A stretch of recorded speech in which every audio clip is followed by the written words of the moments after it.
So what we're talking about when we talk about elasticity is the responsiveness to change in price in terms of, what we're talking about in the good. In the same way, elasticity in your waistband would be the responsiveness to change in your size. And so it's the concept is the same. What we're just looking at is how it is approached mathematically within economics. So what we're talking about is a percentage change in quantity demanded over a percentage change in price. And every word is critical. And that's what I tell myself in my head when I am faced with a question related to elasticity is it's the percentage change in quantity demanded. In other words, I need the QD up top and over the percentage change in price. And another way to think about this is usually the dollar is on the bottom dollar. So basically anything related to dollar denominations, income elasticity will be something that we get into. And in income, we're still getting paid in dollars. The price is denominated in dollars. So we put those on the bottom. And then what we're going to do when we look more closely here, specifically at this, is what we really want to look at is what the percent change in quantity demanded is. So the percent change in quantity demanded comes from the change in quantity demanded over the average quantity demanded. So that delta, the triangle symbol, is the symbol that you'll see for change in. So for example, if we go from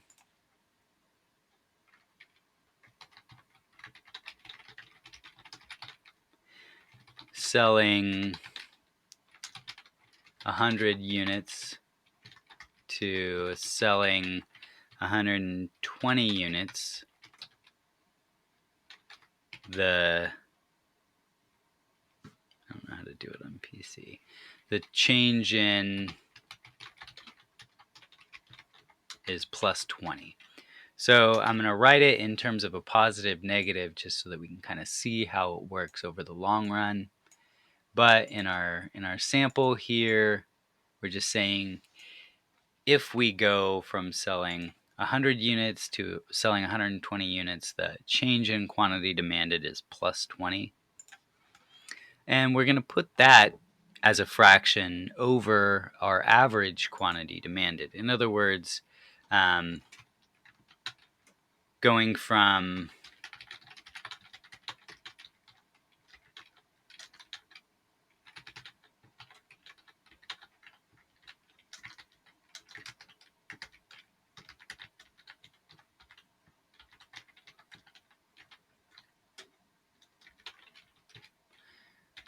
going from 100 to 120, the average is just the first quantity plus the second quantity and divided by 2.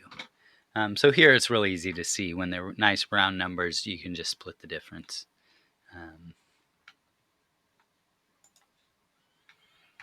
So we're going to end up with the percent change in, do that.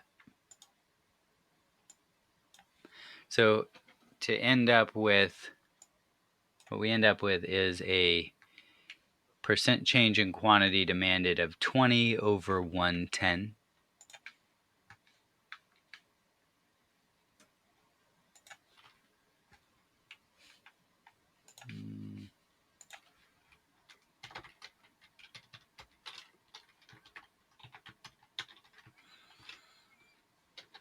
And that is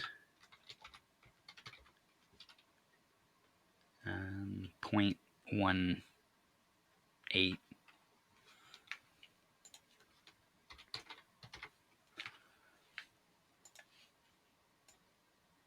And if we wanted to think about that as a percent, it's 18%.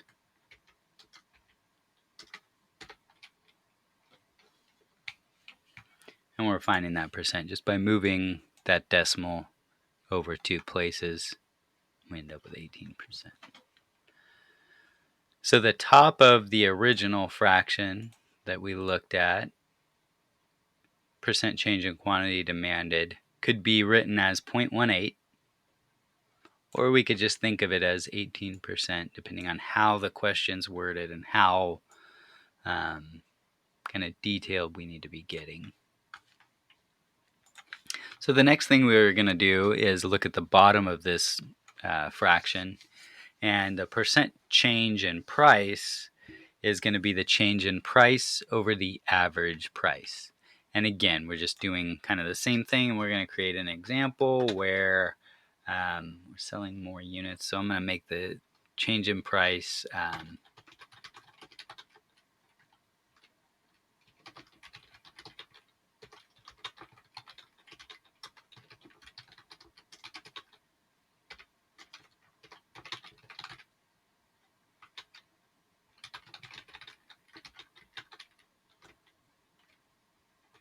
is -$2. So when we go from selling whatever this item may be for $10 each to selling it for $8 each, that change in price is going to be -2. And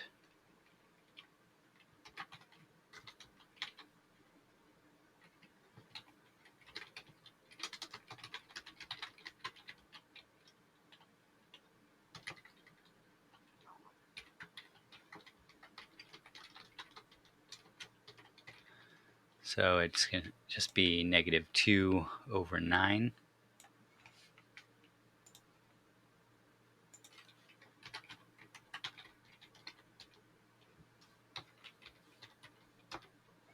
Which is -0.2 repeating.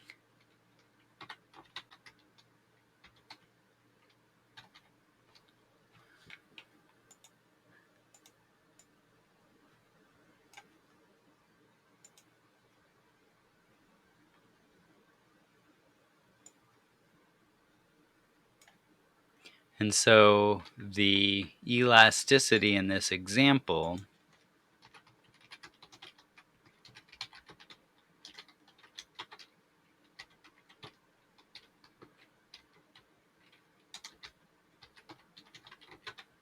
is 0.18 over -0.22, which is -0.82.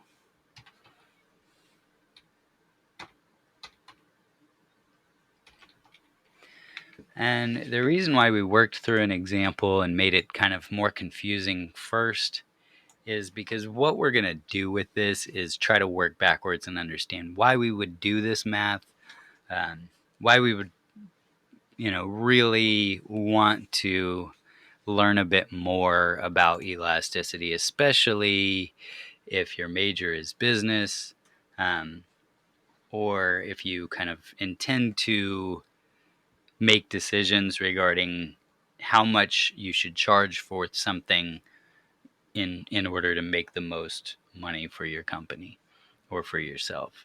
So we've got this elasticity coefficient.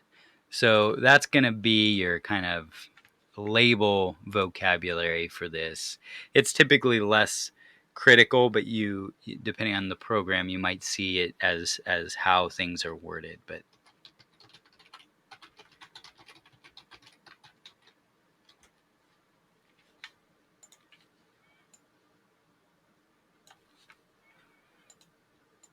so I'm going to try to kind of draw a weird box here, but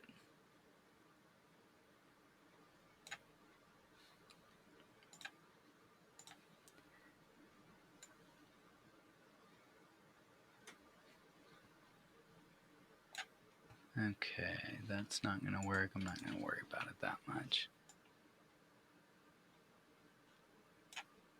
And I'll just do this.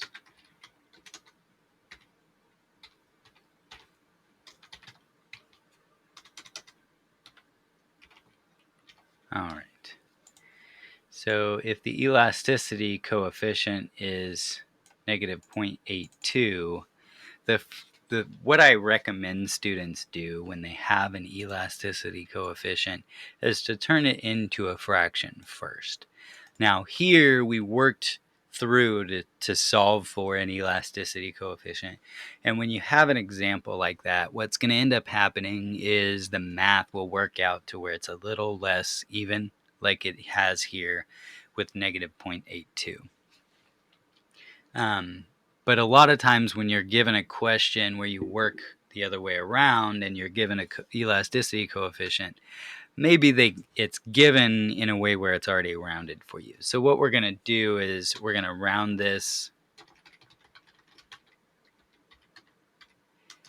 8 just to be simple here, and then turn it into a fraction.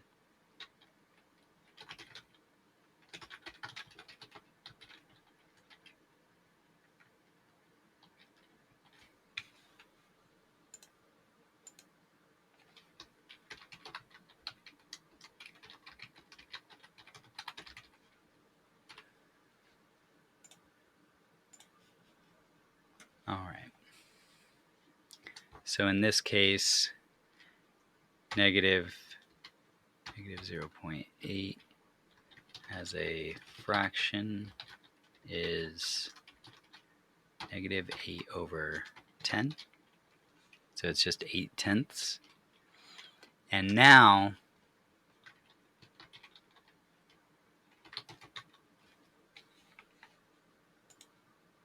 oops.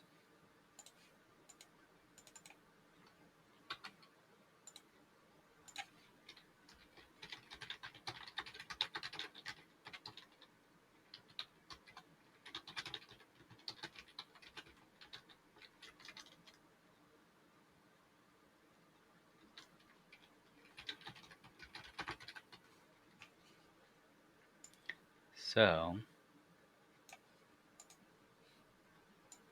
first thing we're going to do is take it and round it just so that it's simpler. But if you're given a 3 as a fraction is just 3 over 1. 0.25 as a fraction is just 1 over 4. Sometimes thinking about it in terms of change, like coins, can help. Like if you see 0.25, that's just a quarter. So it's easier to remember and kind of mentally do that math quickly. So the elasticity coefficient, I'm turning it into a fraction. So now it's negative 8 over 10. And I'm going to put it back into the words above for the elasticity definition. So I need to zoom out a bit here. And we're going to just say, let's draw some lines.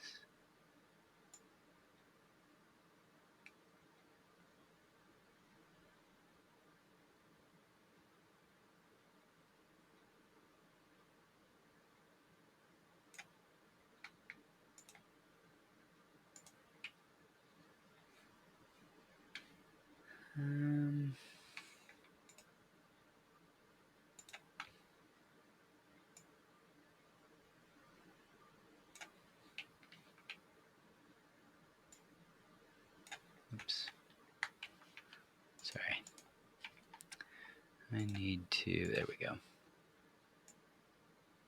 So it's this definition here that we need to use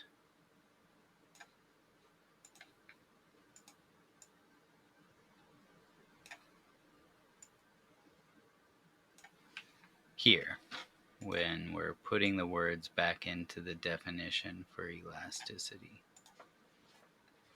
It's kind of sloppy, but it'll work.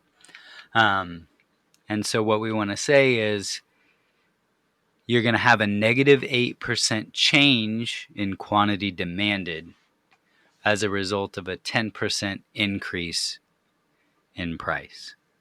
Because we've got a negative 8 on top and a 10 on bottom, we know if we increase the price by 10%, we're going to decrease quantity demanded by 10%.